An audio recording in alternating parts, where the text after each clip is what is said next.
is going on, everyone, and welcome back to Potted Plant Entertainment. My name is Chris, and in case you don't know, I review movies and I rank them on a scale of 0 to 100 in increments of 5.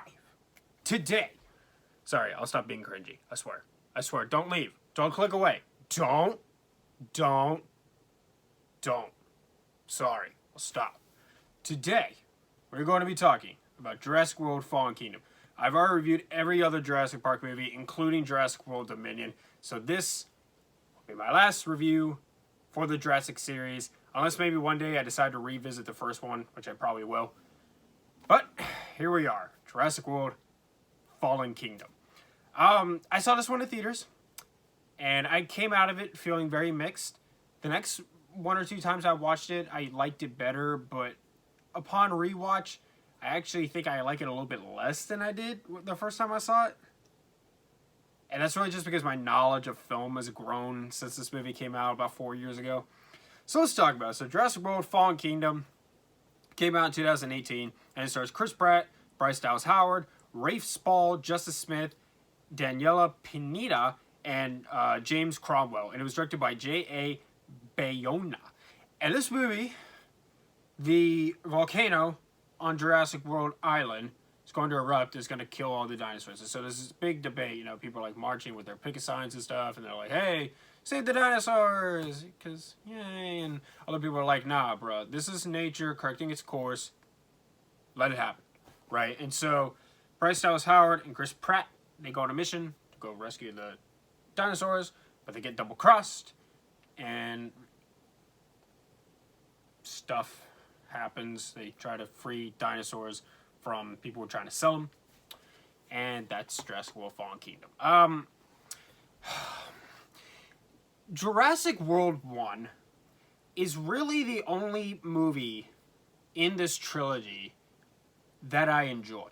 I would say it's my third favorite Jurassic movie. My order would go Jurassic Park, The Lost World, Jurassic World, Jurassic Park 3, and after that, it's kind of a tie between this and Dominion. Maybe I'd give Dominion a slight edge just because it had the legacy characters. So, okay, we'll go Dominion at 5, and then we'll go with this one last.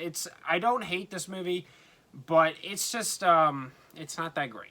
And we will talk about the things I do like about it and I don't like about it. I don't hate this movie, but I wouldn't consider this to be a very good movie either. So let's talk about the things that I do like about it first. So for one thing, this movie has some really great suspense. There's really, really good suspense sequences in it. I love the scene where Chris Pratt had gotten tranquilized so he can't move. By the way, we're going to be getting into spoilers, just so you know, because this movie's been out for a little while. So this is a spoiler-filled review. So Chris Pratt is like, he's tranquilized, he can't really move, so he's trying to nudge his way from the lava that's coming at him. I like that sequence very much.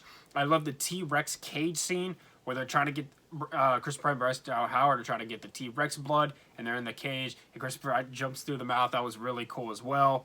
There's some really, really good, thrilling dinosaur sequences in it. A lot of running and explosions. It's really, really good stuff. The special effects are amazing. All the dinosaurs and everything look fantastic. It's got some really good imagery. I love the shot of the dinosaur going through the tunnel to Justice Smith and Bryce Dallas Howard, and there's the lava dripping down in front of it. That looked really cool. The music is really good. The cinematography is fantastic. I didn't really mind the castle too much. I didn't like it the first time I saw it, but it's kind of grown on me since then. It's something different. A lot of people don't like it. That's fine. I appreciate that they were trying to do something else. It was directed very well. That's the thing with all three of these movies. There's nothing wrong with the directing in the Jurassic World movies. It's the writing. It's just these poor writers keep getting hired to write movies for these big franchises. Like, one of the writers on Jurassic World Dominion was one of the writers on The Rise of Skywalker. The Rise of Skywalker is a terrible movie. So why would I be surprised that the writing in Jurassic World Dominion is poor too? Why would you hire that person? It doesn't make sense. Okay, let's see. So it's directed well. I like how it attempts to paint the dinosaurs as animals rather than monsters, because they're not monsters. They're just wild animals. And so I appreciate that it actually tries to make you understand these are not monsters, these are animals. To me, a lot of people complained that this movie just felt like a big setup for Dominion. I did not feel that way. It, to me, actually didn't feel like a setup movie. in my personal opinion. Yes, it does set up Dominion, but I think that it didn't feel like that's all this movie was here for. It didn't feel like a placeholder like Fantastic Beasts 2 did, where it was just literally nothing but a trailer for the third movie. It didn't feel like that to me, and I appreciated that. And I like how this movie creates a real conversation. If this were to happen, should we save the dinosaurs or should we let them die? That's actually something that you could debate, and I appreciate that. I think that's really cool. Okay. Now let's get into all my negatives. And I got quite a bit, so let me make sure I didn't skip anything here, because I do that a lot.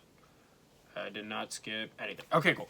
Alright, so for one thing, it feels very odd going on a journey with characters that you disagree with. Like, when Jeff Goldblum is speaking at, like, the Senate or the meetings or whatever, and he's saying, this is nature trying to correct its course. We screwed up. This is nature coming to save us. Let this happen. These animals have no place in our world anymore. Nature selected them to die. If we let them, they're gonna go above us in the food chain. Let them die. And if you're a person who agrees with him, well, too bad. You have to go on a journey with these characters that you don't agree with, trying to do something that you don't agree with. So that's just very odd writing. I felt that way. I remember sitting in the theater feeling that way. Like, I don't agree with what they're doing, but I have to go on this whole journey with them anyways. It's just very odd. Let's see. Also, the cloning. Yes, Clone Girl. It sucks. It's stupid. I know. I don't like it either. I don't like Clone Girl freeing the dinosaurs. It sucks. It's stupid. I don't like it either. They're alive, like me. Shut up. Also, okay, this is a weird thing, and I noticed this when I was watching the movie, but I watched other movie reviews for this movie, and I'm glad I'm not the only one who noticed. Did anybody else notice that the dinosaurs at the dinosaur auction sold very cheap? I didn't notice this until I watched Chris Stuckman's review for the movie, but he pointed out that the total cost for all the dinosaurs cost less than the budget for this movie. Real dinosaurs cost less than a dinosaur movie. Okay. Let's see.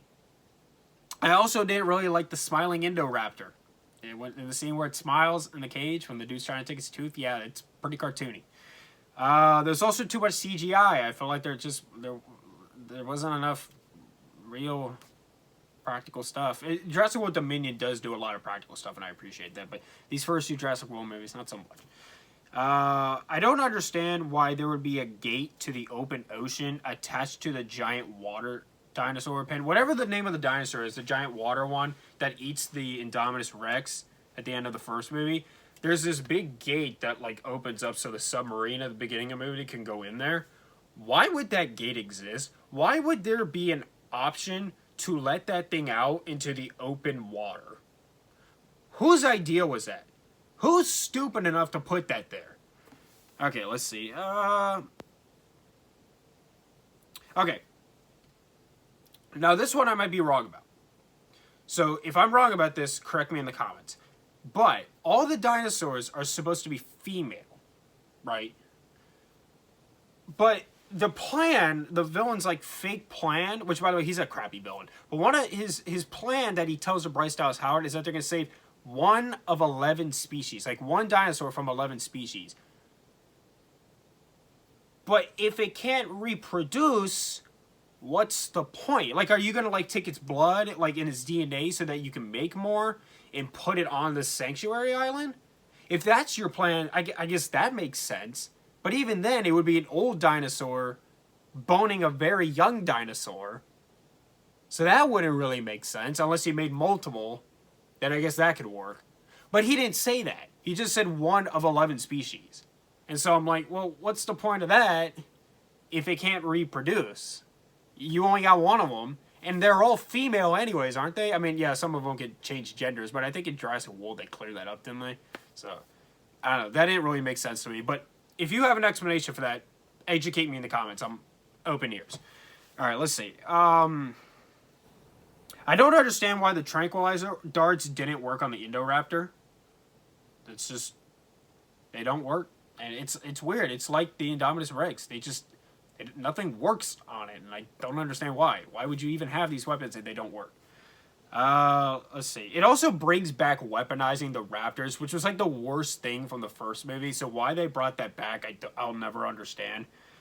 There's also, and I mentioned this in all my other reviews after Lost World, and I'm going to mention it in this one. There are no big tension building sequences in this movie, like the mobile home sequence in the Lost World and the T-Rex escape sequence in the first movie. There are no sequences where the tension builds and rises and rises. You don't have anything memorable and cool like that in these movies. Yes, there are a lot of tension-filled scenes. Yes, there's a lot of cool, thrilling action sequences, but nothing that just keeps building on itself like those first two movies managed to accomplish, and that's disappointing to see. And also, and I remember sitting in the theater, and this is all I could think about the whole time I was watching the movie. The whole time I was watching the movie in the theater, this movie steals the plot from The Lost World. This is nearly a cut and paste from The Lost World. It's so lazy. Like, I get, like, it's unfair to ask the fifth film in a franchise to try and be completely original. I felt the same way about the Star Wars sequel trilogy. Like, a lot of people were like, Force Awakens is too much like A New Hope. Well, dude, this is the 7th movie in the franchise. In The Last Jedi had, like, you know, like the mirror sequence that was similar to like when Luke goes into the dark part of the woods on Dagobah. I don't think it's very fair to ask those movies to be completely original when there's already so many that came before it. That's very, very difficult. So, like, I don't really mind them borrowing a little bit. Like, you know, like they did a callback to, like, Lex trying to pull down the door in this movie. They did, like, a call, you know, okay. But this is literally the same plot. Why? Okay. So anyway, I don't hate this movie. I think there's a lot here to enjoy, but not a great film. And I'm going to give Jurassic World Fallen Kingdom a 65 out of 100. Same rating I gave Jurassic World Dominion. I think I would just probably give Dominion maybe a slight edge. I don't know. I'm going to go back and see it again in theaters soon. I got a free, like one of those free like ticket things so you can get into a movie for free. That way I don't have to give that movie more money. I'm going to go back and see Top Gun Maverick and give that movie more money because that movie actually deserves it. So, anyway, yeah. That's all for me. Summer of Marvel is coming back very soon. I just finished rewatching all the Phase 1 movies, so yeah, lots more coming up on Potty Player Entertainment. By the way, everybody keeps commenting on my Elvis review saying, Elvis didn't serve in Korea. Yeah, I know. I put text that stretched across the entire screen correcting myself. Stop commenting that. Please. Thank you. Okay, alright. I'm sorry. Okay, thank you so much for watching. Subscribe to Potty Player Entertainment for more. Hit the like button. Leave me reviews, suggestions down in the comments down below. Follow me on Instagram and TikTok at Potty Player Entertainment for channel updates and other cool bonus stuff. And much love.